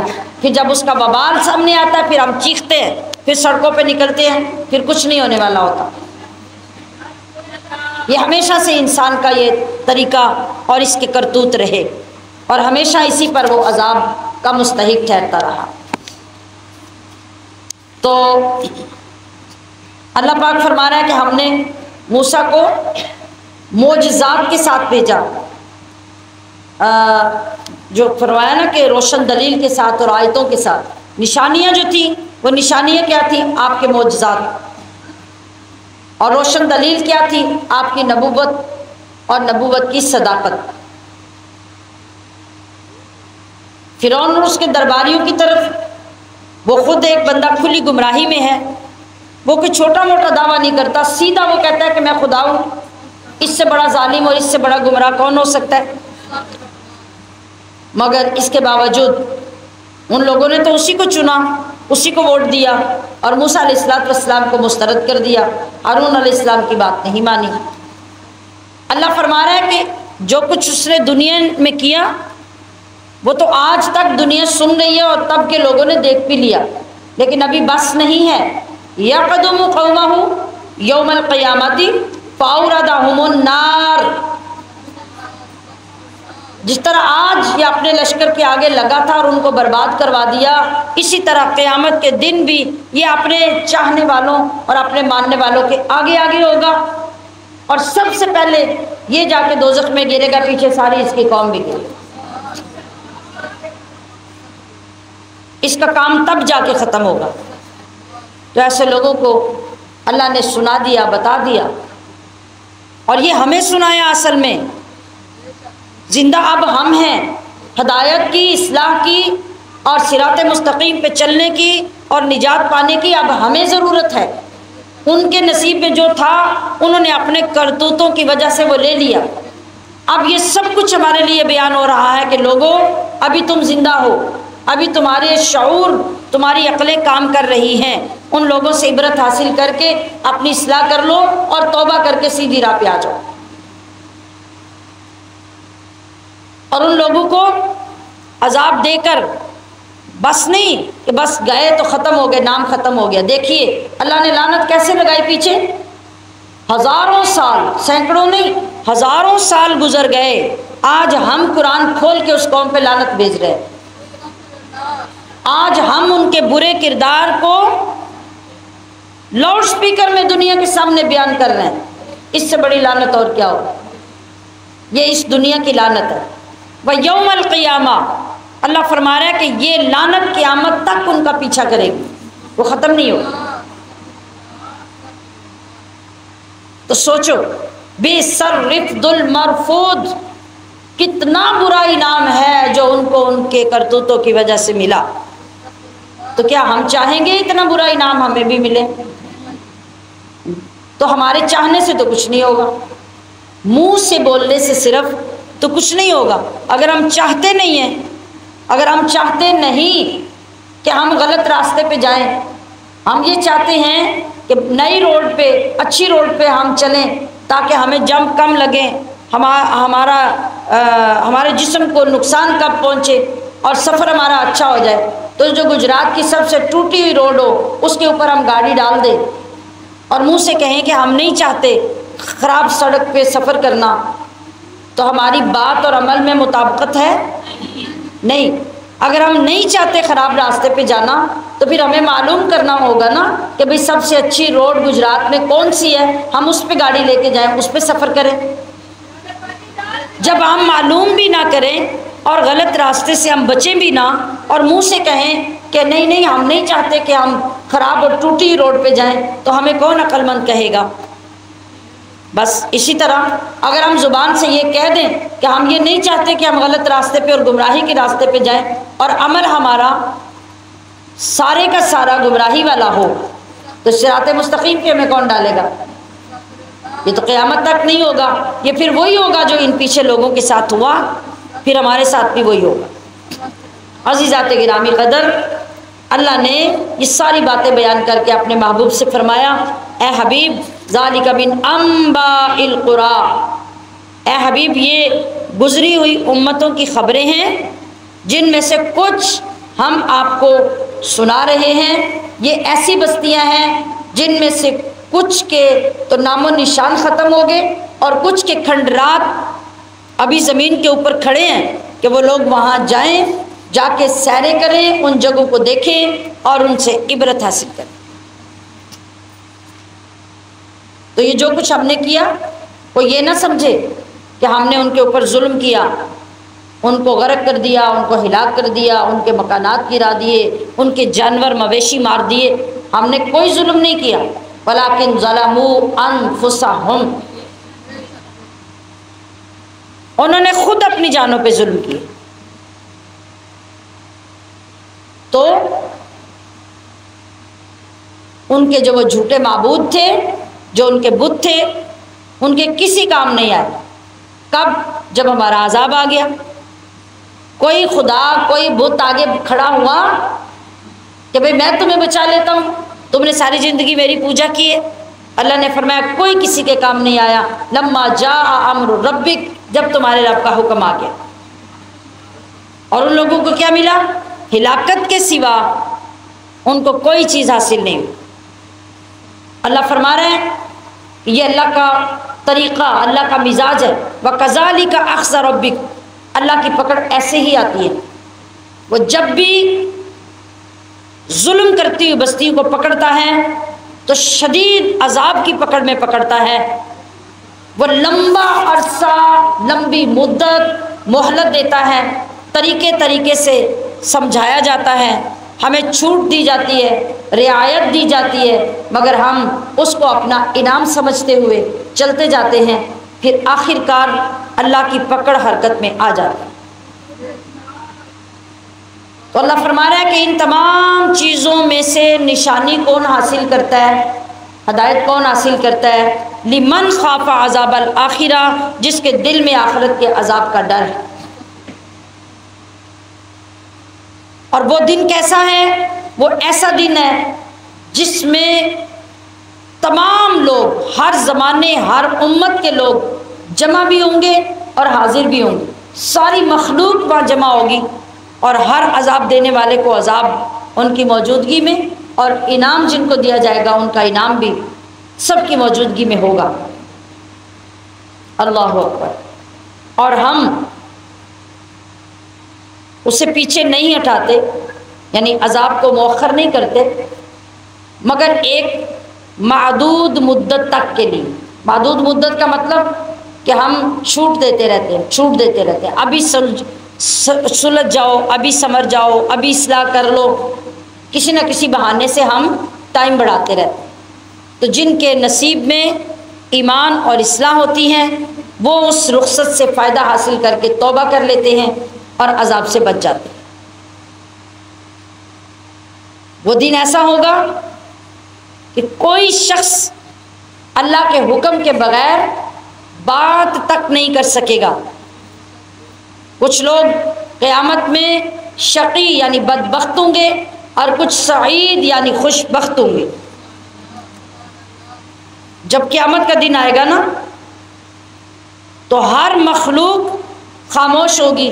قرآن پاک میں اللہ نے فرما دیا الیوم نختم علی افواہہم، ہم ان لوگوں کے دلوں پر مہرے لگا دیں گے، لوگوں کے منہ پر مہرے لگا دیں گے۔ مہرے لگانے کا کیا مطلب؟ آپ کے منہ پہ یہاں پہ کوئی ٹیپ لگا دے، بات ہوگی نہیں، اللہ منہ کو بند کر دے گا، کوئی بندہ بول نہیں سکے گا۔ اور پورا وقت قیامت کا ایک جیسی حالت نہیں دے گی۔ بعض جگہوں پہ اللہ مہرے لگائے گا۔ کب منہ پہ مہرے لگیں گی؟ جب بندہ اپنی بری فطرت سے وہاں بھی باز نہیں آئے گا اور سمجھے گا کہ آج بھی میں جھوٹ بول کے اپنے آپ کو بچا لوں۔ اللہ فرمائے گا تو آج بھی باز نہیں آتا تو ٹھیک ہے، تیرا منہ بولتا ہے نا، تیرے منہ پہ مہر لگ گئی، یہ بند ہو گیا۔ اللہ فرمائے گا ہاتھ، اے ہاتھ تو بول، پیروں تم بولو، ہاتھوں تم بات کرو، کانوں تم بات کرو، جسم کا انگ انگ جسے چاہے گا رب بلا کے بات کروا دے گا۔ تو جب تک کسی کو بولنے کا حکم نہیں ہوگا تب تک کوئی بولے گا نہیں، اور جب اللہ حکم دے گا تو پھر جس کو چاہے بلوا لے گا، پھر وہ کوئی پابند نہیں کہ زبان ہی بولے گی۔ تو اللہ کریم نے فرمایا کہ قیامت میں کچھ لوگ سعادت مند ہوں گے اور کچھ لوگ بدبخت ہوں گے۔ ان کی علامتیں آج ہی دنیا میں اللہ پاک نے ہمیں بتا دی تاکہ ان کو یاد کر لو اور ان کی پہچان سے اپنے آپ کو بچا لو۔ سعادت کی 5 علامتیں آپ بھی نوٹ کر لیں۔ جس کے اندر یہ 5 علامتیں ہوں گی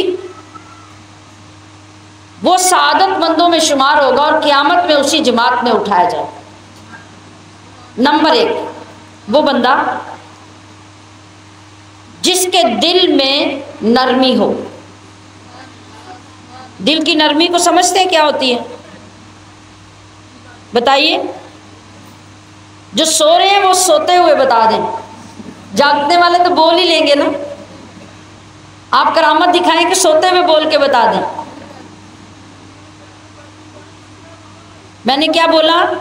دل کی نرمی کا پتہ ہے سب کو؟ یہ تو ہم جملہ بھی بولتے ہیں کہ فلاں بڑا نرم دل ہے، تو جس کو دل کی نرمی ملی ہے قیامت میں وہ سعادت مند ہوگا۔ دوسرا کون بندہ، دوسری علامت کون سی ہے سعادت مند بندے کی؟ کہ وہ اللہ کی بارگاہ میں کثرت سے آنسو بہاتا ہے، آہوزاری کرتا ہے، چھوٹے چھوٹے گناہوں پہ رو رو کے اللہ سے معافی مانگتا ہے۔ یہ بھی سعادت مند بندے کی علامت ہے۔ تیسری علامت یہ ہے کہ وہ دنیا سے نفرت کرتا ہے۔ نفرت کا معنی ہمیں نہیں آتا، ہم اس کو غلط سمجھتے ہیں۔ کیا چیز دنیا کی ہے جس سے نفرت کرنے کی ضرورت ہے؟ ہم سمجھتے ہیں کہ کھانا پینا دنیا کا ہے، اچھا پہننا دنیا ہے، بازار جانا دنیا ہے، شادی بیاہ پہ جانا دنیا ہے، حتیٰ کہ شادی کرنا دنیا ہے۔ لوگ کہتے ہیں کہ شادی کرنا دنیا ہے۔ اگر کوئی بندہ کوئی ایسا ملتا ہے جو کوئی پرہیزگار ہے یا ان چیزوں سے ہٹا ہوا ہے، دور ہے، تو کہتے ہیں چنگا کیتا تسی دنیا داری چنی پہ، یعنی کوئی خاص دنیا داری ہے۔ حالانکہ اللہ کے نبی نے تو فرمایا کہ یہ دین ہے، یہ سنت ہے، اور دین نے شادی کے ذریعے عورت اور مرد کو ایک دوسرے کے لیے حلال کیا۔ تو دنیا داری کیسی ہوئی؟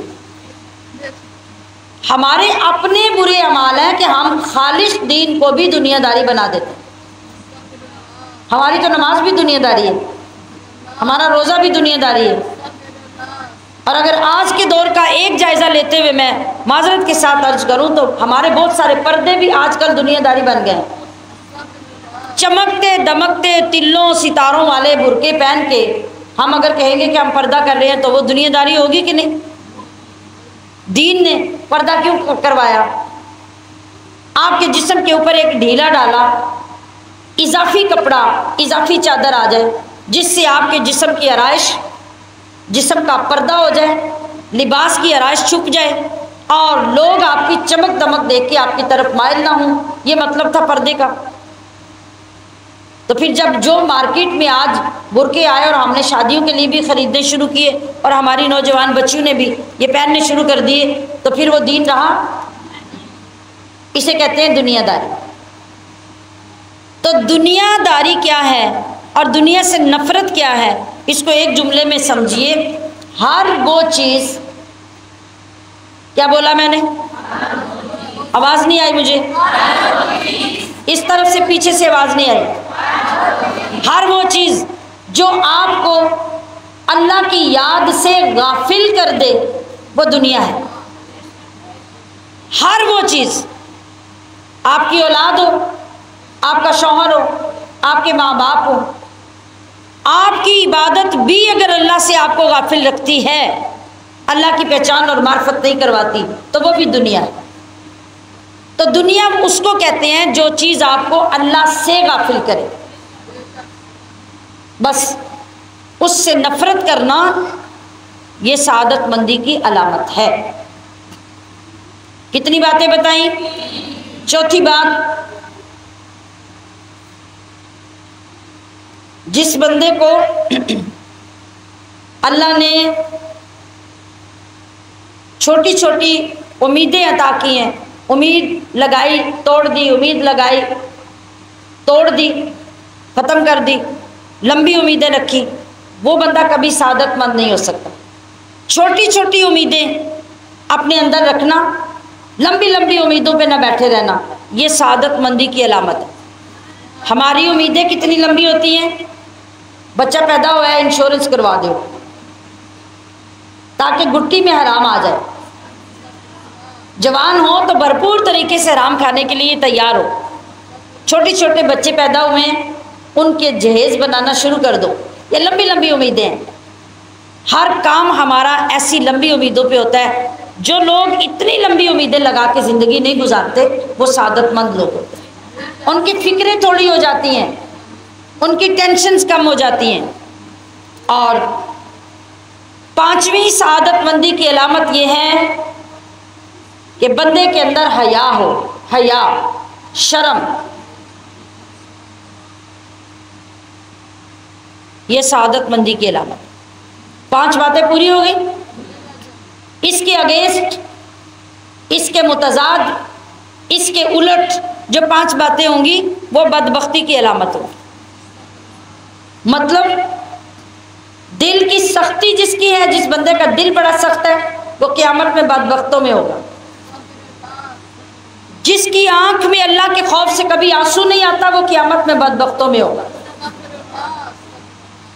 جس کے اندر سے دنیا کی ہوس، لالچ، طمع، محبت ختم نہیں ہوتی، وہ قیامت میں بدبختوں میں ہوگا. جس کی لمبی لمبی امیدیں ہیں، وہ ختم ہونے کا نام نہیں لیتی، وہ قیامت میں بدبختوں میں ہوگا. اور جس کے اندر حیا نہیں، وہ بے حیا ہے، وہ قیامت میں بدبختوں میں ہوگا. یہ 5 باتیں یاد کر کے ان کا الٹ اور سیدھا دونوں یاد کر لیں تو سعادت مندی اور بدبختی دونوں کا پتہ چل جائے گا. تو دونوں کا ٹھکانہ کیا ہے وہ تو یقیناً سمجھ آ گئی کہ جو شقی لوگ ہوں گے، بدبخت ہوں گے، ان کا ٹھکانہ دوزخ، آگ، اور ہمیشہ کے لیے.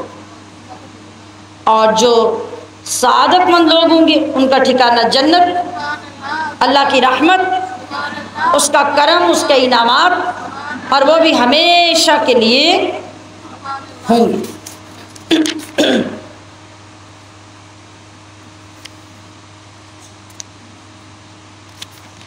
اچھا جی،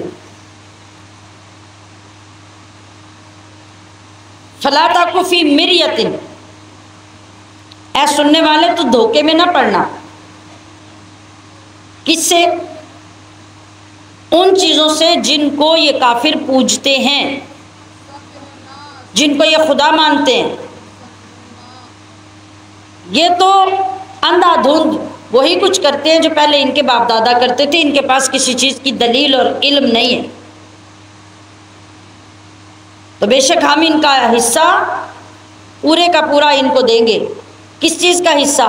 عذاب کا، ان کی نافرمانی کا، ان کے برے اعمال کا، ان کے کفر کا، اور اس میں کچھ کمی نہیں ہوگی. پھر آگے اللہ ارشاد فرما رہا ہے کہ بے شک ہم نے موسیٰ کو کتاب عطا کی، فاختلف فیہ، تو اس کے اندر اختلاف کیا گیا. اگر اللہ نے عذاب کا وقت پہلے سے مقرر نہ کیا ہوتا تو ان لوگوں نے اتنی نافرمانیاں اور اتنی گستاخیاں کی کہ اسی وقت اللہ عذاب نازل کر کے فیصلہ کر دیتا. لیکن چونکہ ان کے عذاب کا وقت مقرر ہو چکا ہے، اس لیے وہ اپنے وقت سے پہلے نہیں آئے. ابھی پچھلی تفسیر بھی ہم نے کیا پڑھا کہ موسیٰ علیہ السلام نے اپنی قوم سے انتہا درجے کی تنگی کے بعد دعا کی تھی، تو اللہ پاک نے ان کے اوپر اس دعا کے بعد عذاب نازل کرنے شروع کیے. کب؟ کتنے عرصے بعد؟ ماشاءاللہ 40 سال کے بعد. 40 سال کے بعد موسیٰ علیہ السلام کی اس دعا کی قبولیت ہوئی اور اللہ پاک نے ان پہ عذاب نازل کیا.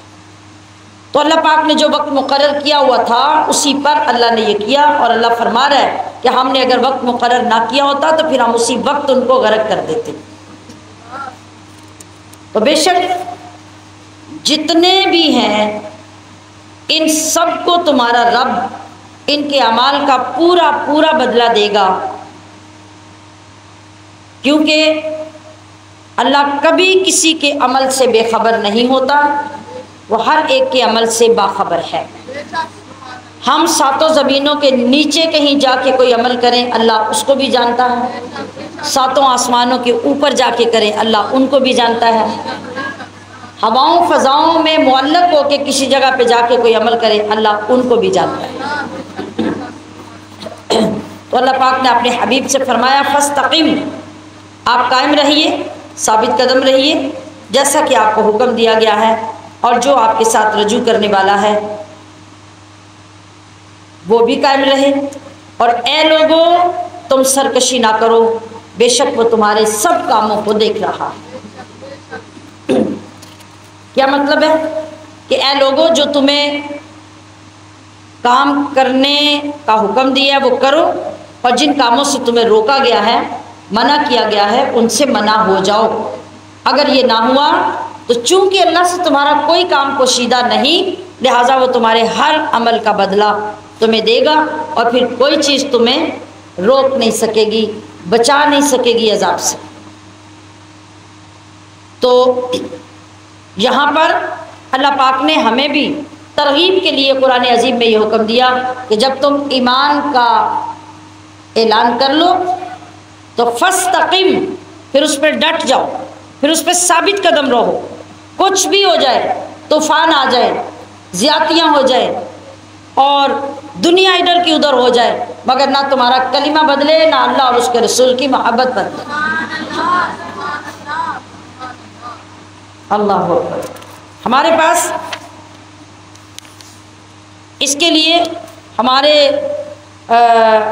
اسلاف کے، نبی علیہ السلام کے غلاموں کے کیسے کیسے وہ واقعات ہماری پاور کو بڑھانے کے لیے موجود ہیں تاریخ میں، کہ جن لوگوں نے ثابت قدمی کی وہ مثالیں پیش کی کہ آج سن کر رونگٹے کھڑے ہو جاتے ہیں، لیکن جن لوگوں نے وہ کر کے دکھایا ان کی جرأت اور عظمت کا کیا عالم تھا، کتنے حوصلے، کتنے کامل یقین تھے ان کو اللہ رب العزت پہ۔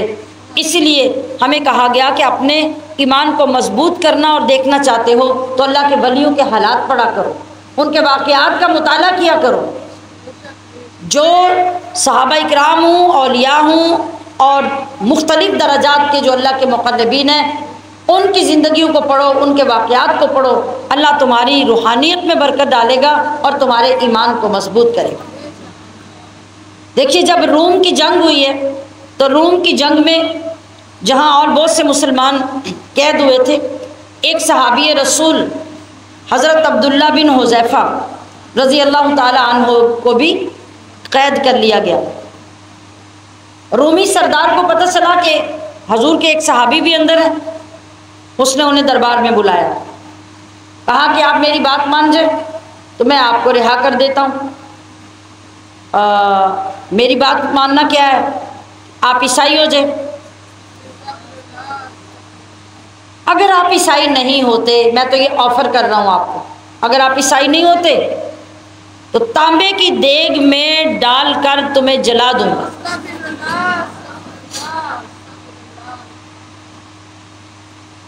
حضرت عبداللہ بن حذیفہ نے جواب دیا، ایسا تو ہرگز نہیں ہو سکتا کہ میں نصرانی ہو جاؤں اور میں ایمان چھوڑ دوں، یہ تمہاری بھول ہو سکتی ہے، حقیقت میں ایسا کبھی نہیں ہو سکتا۔ 2-3 بار یہ جملہ ریپیٹ ہوا، پھر عبرت دلانے کے لیے، ڈرانے کے لیے اس ظالم سردار نے کیا کیا، تانبے کی دیگ منگوائی، اس کے اندر بہت سارا تیل ڈالا، پھر اس کے نیچے آگ جلانے کا حکم دیا۔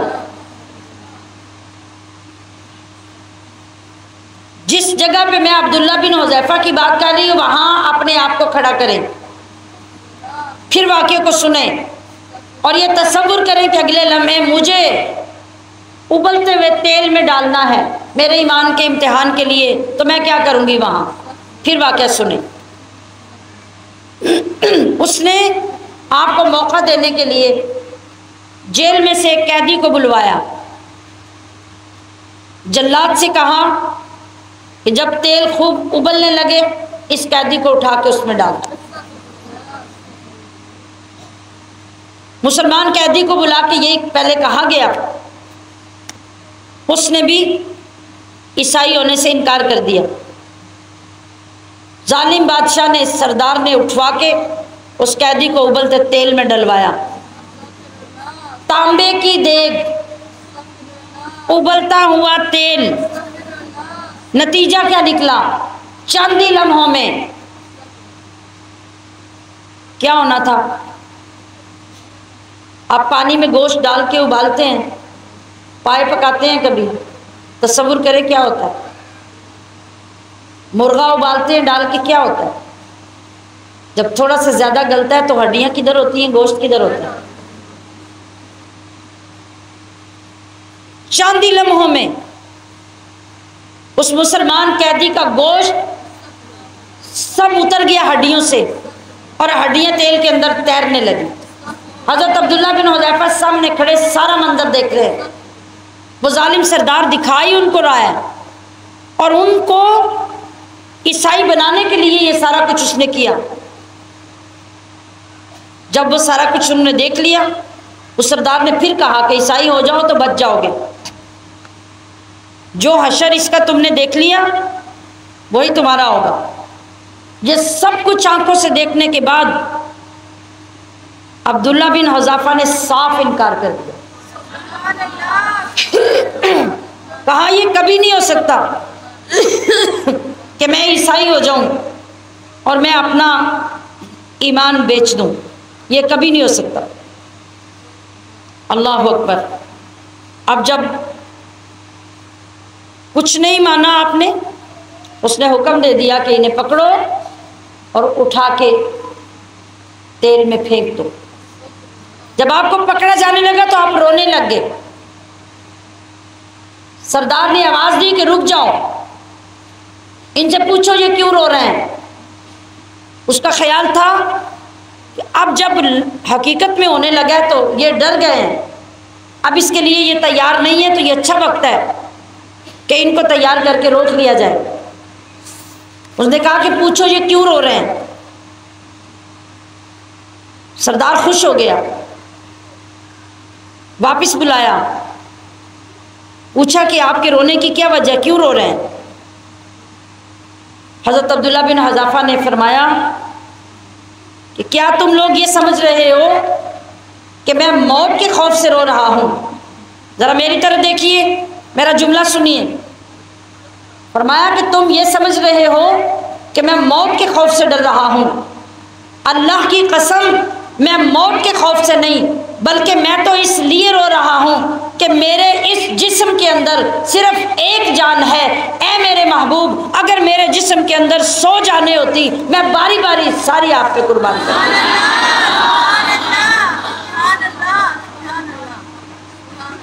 یہ تھا ایمان، یہ تھے وہ لوگ جنہوں نے نبی کا کلمہ پڑھا تھا۔ اللہ اکبر۔ پھر اس نے پینترا بدلا، اس نے کہا کہ میں تمہیں ایک اور آفر کرتا ہوں، وہ میری آفر یہ ہے کہ اگر تم عیسائی ہو جاؤ تو میں اپنی بیٹی کی شادی تم سے کروں گا اور آدھی حکومت کا مالک تمہیں بنا دوں گا۔ سردار نے یہ اور لالچ دیا، آپ نے اس پیشکش کو بھی ٹھکرا کے صاف انکار کر دیا۔ کہا کہ اچھا اگر وہ بھی نہیں تو پھر یہ کرو کہ میرے سر پہ بوسہ دے دو، اگر تم یہ کرو گے تو میں اس کے بدلے تمہارے 80 مسلمانوں کو آزاد کر دوں گا۔ حضرت عبداللہ بن حذافہ نے کہا کہ کیا واقعی تم اپنا وعدہ سچا کرو گے؟ کہا کہ ہاں میں اپنا وعدہ سچ کروں گا۔ آپ نے اس کے سر کو بوسہ دیا، اور یہ سر کو بوسہ کیوں دیا کہ میرے دین کے 80 نوجوان چھوٹ جائیں۔ اللہ اکبر۔ سردار نے وعدے کے مطابق 80 مسلمان قیدیوں کو آزاد کر دیا۔ یہ تمام لوگ وہاں سے آزاد ہو کے تو حضرت عمر فاروق کی بارگاہ میں آ گئے۔ حضرت امیر المومنین نے آپ کو دیکھا، دیکھ کے کھڑے ہو گئے، اور حضرت عبداللہ بن حذافہ کے سر کا حضرت عمر فاروق نے بوسہ لیا اور رشک کیا کہ کاش کہ تمہاری جگہ پہ میں ہوتا۔ ہم شیران محترم اس کو ایمان کہتے ہیں، اور ایمان کی اصل لذت اور ایمان کی اصل حقیقت جب اندر آتی ہیں تو پھر مومن ایسا ہی ہوا کرتا ہے۔ ہمارے اندر کچھ نہیں ہے، ہم خالی ڈھول ہیں، اور خالی ڈھول کی صرف آواز ہوا کرتی ہے، اندر کچھ نہیں ہوا کرتا۔ خدا کے لیے آئیے مل کر اس رب کریم کی بارگاہ میں توبہ کریں، مخلص ہو جائیں، جھک جائیں اور اس کی بارگاہ سے اخلاص مانگ لے، ایمان کی وہ لذت کا ایک قطرہ ہی مانگ لے۔ اگر وہ بھی نصیب ہو گیا تو ہماری بات تب بھی بن جائے۔ اور فرمایا کہ ظالموں کی طرف نہ جھکو، اس لیے کہ جو آگ انہیں چھوئے گی پھر وہ تمہیں بھی چھوئے گی، اور اس وقت تمہیں اللہ سے بچانے والا کوئی نہیں ہوگا اور نہ تمہارا کوئی مددگار ہوگا۔ نہ ان لوگوں کے ساتھ تعلق رکھو، نہ ان لوگوں کے ساتھ دوستیاں کرو، نہ ان لوگوں جیسا عقیدہ اختیار کرو، نہ ان لوگوں کے راستے پہ چلو۔ اور کیا کرو؟ واقعی بالصلاۃ طرفی النہار وزلفا من اللیل۔ اس آیت میں دن اور رات کے دو کناروں کا ذکر کیا گیا ہے۔ اس سے مراد کیا ہے؟ صبح اور شام۔ زوال سے پہلے کا جتنا وقت ہوتا ہے وہ صبح میں شمار ہوتا ہے، اور زوال کے بعد کا جتنا وقت ہوتا ہے وہ شام میں شمار ہوتا ہے۔ صبح کی نماز فجر ہے، اور شام کی نمازوں میں کیا ہے؟ ظہر بھی، عصر بھی، مغرب کی عصر اور ظہر، اور رات کی نمازوں میں مغرب اور عشاء کی نمازیں ہیں۔ تو 5 نمازیں مکمل ہو گئیں جو اس آیت سے استدلال کیا گیا۔ اللہ تبارک و تعالیٰ نے ایک ایک چیز کا کتنے اہتمام سے ہمیں حکم دیا، ہمارے لیے راستے کھولے اور ہمیں ترغیب عطا کی۔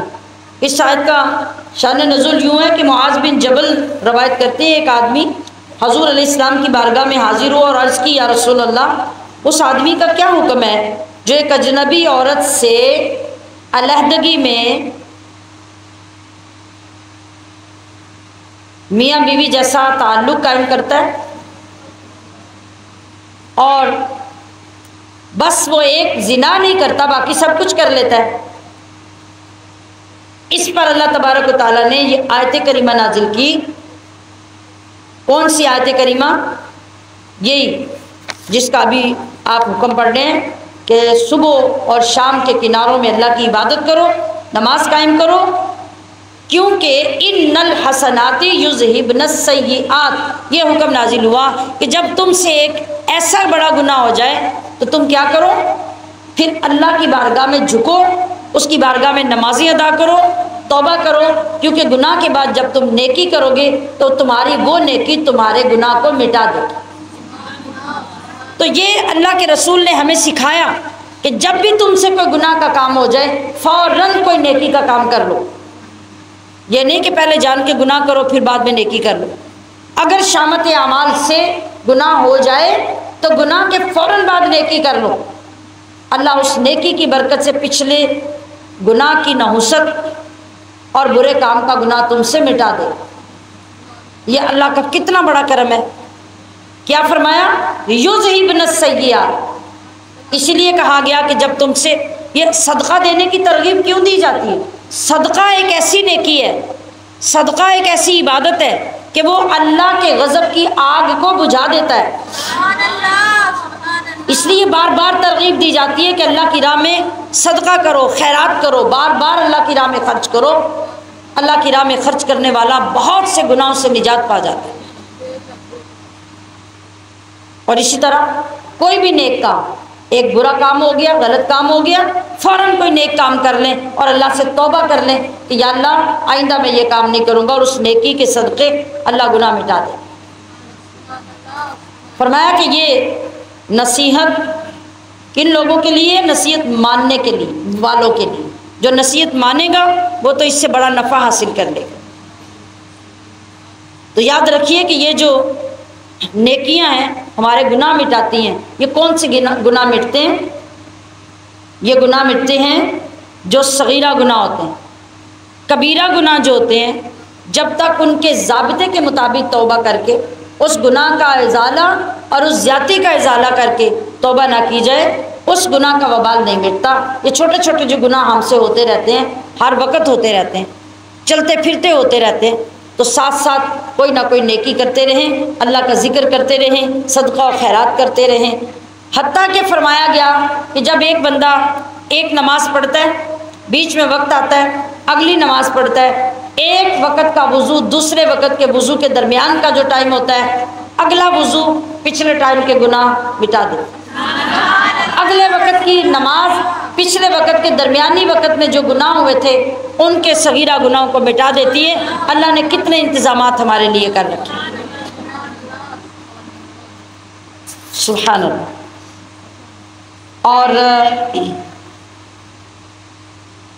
اللہ فرما رہا ہے کہ پچھلی آیتوں میں تمہیں یہ بتایا کہ ان لوگوں کو ایسے عذاب دیے کہ ان کی بستیوں کو جڑ سے اکھیڑ کر پھینک دیا۔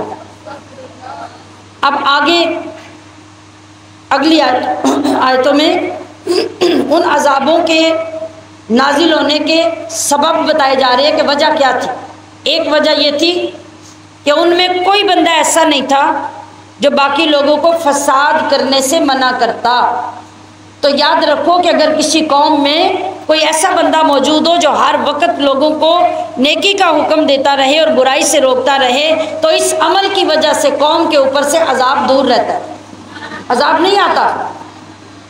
اور دوسری وجہ، اپنے برے اعمال یعنی شرک اور کفر وغیرہ سے وہ رجوع نہیں کرتے تھے، توبہ نہیں کرتے تھے۔ اللہ نے فرمایا کہ بڑے سے بڑا گناہ کر کے بھی جب بندہ رجوع کر لیتا ہے، توبہ کر لیتا ہے، تو میں اس کے گناہ معاف کر دیتا ہوں، مٹا دیتا ہوں۔ تو وہ لوگ کیا کرتے تھے؟ گناہ بھی کرتے تھے، اکڑتے بھی تھے۔ یہ دو سبب تھے جن کی بنا پہ ان پہ عذاب آیا۔ اگر تمہارا رب چاہتا تو یہ جماعتیں، یہ دین، یہ مختلف مزاج، مختلف عقیدے بناتا ہی نہ، ایک ہی جماعت بنا دیتا۔ لیکن اللہ کی حکمت یہ ہے کہ ہمیشہ لوگوں کے اندر اختلاف رہیں گے، یہ اللہ کی حکمت ہے۔ ہاں، الا من رحم ربک، مگر وہ جن پہ تمہارے رب نے رحم کیا۔ یہ اللہ کا فیصلہ ہو چکا، اللہ کی بات پوری ہو چکی۔ کیا کہ وہ جنوں اور ایسے انسانوں سے دوزخ کو بھر دے گا جو اللہ کے نافرمان ہوں گے، مشرک ہوں گے، کافر ہوں گے۔ وہ سب کچھ وہ اپنے اختیار سے کرتے ہیں، اللہ نے ہر بندے کو اختیار عطا کر رکھا ہے۔ یہ میں پیچھے بار بار یہ سمجھا چکی ہوں نا باتیں، کہ اللہ پاک نے ہمیں دو راستے بنا کے اختیار دے دیا کہ یہ غلط ہے، یہ صحیح ہے، یہ نقصان ہے، یہ نفع ہے، اب دیکھ لو تم نے کیا لینا ہے۔ اور رسولوں کی خبروں میں سے ہم تمہیں خبریں سناتے ہیں۔ کیوں سناتے ہیں حبیب؟ اس لیے کہ آپ کے دل کو تقویت دیں، قوت دیں، اور اس صورت میں جو تمہارے پاس حق آیا اور مسلمانوں کے لیے واضح نصیحت ہم نے اتاری، تاکہ ان کو سن کر لوگ توبہ کر لیں اور اپنی آخرت کی فکر کر کے اچھے اعمال کرنے والے ہو جائیں۔ آپ ان لوگوں سے فرما دیجئے جو ایمان نہیں لانے والے کہ تم اپنی جگہ پہ جو جو کرتے ہو کرتے جاؤ، میں نے اپنا ذمہ پورا کر دیا، میں نے فریضہ نبھا دیا، اب تم اپنا کام کرتے رہو اور انتظار کرو کہ رب کا عذاب تمہارے اوپر کب آتا ہے۔ اللہ ہی کا یا اللہ ہی کے لیے سب غیب ہیں آسمانوں اور زمین کے، اور اسی کی طرف تمام کاموں کو لوٹایا جانا ہے۔ فَاعْبُدْهُ وَتَوَكَّلْ عَلَيْهِ، تو تم اسی کی عبادت کرو اور اسی پر بھروسہ رکھو۔ تمہارا رب تمہارے کاموں میں سے کسی کام سے غافل نہیں ہے۔ تو میں نے ابھی پیچھے بھی بتایا کہ جو بندہ بھی اگر کسی کام سے، کسی رپورٹ سے غافل نہ ہو تو اس کا نتیجہ سنانے میں اس کو غلطی نہیں لگتی، تو وہ تو رب ہے، وہ تو خالق و مالک ہے اور احکم الحاکمین ہے، عالم الغیب والشہادہ ہے۔ تو اس سے کوئی چیز جب چھپی نہیں تو کسی کو انعام دینے میں غلطی کیسے ہوگی، کسی کو عذاب دینے میں غلطی کیسے ہوگی۔ ماشاءاللہ آج یہ سورہ ہود مکمل ہو گئی، اور آپ نے سنا کہ آغاز میں جس وجہ سے نبی علیہ الصلوۃ والسلام نے فرمایا تھا کہ سورۃ ہود اور ان جیسی اور وہ صورتیں جن میں کثرت سے قیامت کا اور عذاب کا ذکر ہے، ایسی صورتوں نے مجھے بوڑھا کر دیا، مجھے بوڑھا کر دیا۔ تو آپ کو اتنا اندازہ ہو جانا چاہیے کہ اس پوری صورت میں کتنی بستیوں اور کتنی تاریخوں کے عذابوں کا ذکر ہے، اور قیامت میں کس کس عذاب کا ذکر کیا گیا ہے۔ کاش کہ اللہ ہمارے دلوں کو نرم کر دے اور ہمارے دلوں کے اندر خوف پیدا ہو جائے۔ انشاءاللہ کل سورہ یوسف شروع ہوگی، جس کو اللہ نے قرآن میں احسن القصص فرمایا ہے۔